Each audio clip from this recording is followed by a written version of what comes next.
Hai sahabat, selamat datang ke channel YouTube Hafifi Trigona sahabat. Hari ini saya membuat pemasangan perangkap lebah kulit bersama kawan saya di kawasan peternakan beliau. Kebetulan sahabat kita membuat pertanyaan bagaimanakah untuk membuat pemasangan perangkap lebah kelulut.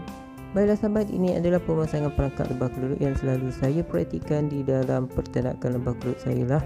Pertama sekali saya membuat pemilihan lokasi yang strategik lah sahabat sebelum membuat pemasangan perangkap lebah kelulut, di mana saya menentukan perangkap lebah kelulut yang saya pasang haruslah dipasang pada tempat yang teduh berhampiran bunga ataupun pokok-pokok yang membekalkan sumber kepada lebah kelulut, dan pastikan 100 ke 200 meter kawasan pemasangan perangkap mempunyai sarang-sarang koloni lebah kelulut ya sahabat, supaya nanti jika terdapat koloni lebah kelulut membuat pemecahan koloni secara semula jadi terdapatnya perangkap yang kita pasang di situ, insya-Allah kalau rezeki tak ke mana ya sahabat, dapatlah nanti tu.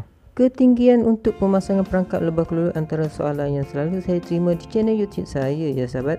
Baiklah sahabat, untuk ketinggian perangkap lebah kelulut saya anggarkan sekitar 1.5 ke 2 meter daripada tanah ya sahabat. Akhir sekali tentukan tempat pemasangan perangkap yang tidak terdedah terus kepada cahaya matahari terik ataupun hujan ya sahabat. Baiklah sahabat, itu saja perkongsian daripada saya. Kita berjumpa di video yang akan datang. Assalamualaikum, Allahumma salli ala sayyidina Muhammad.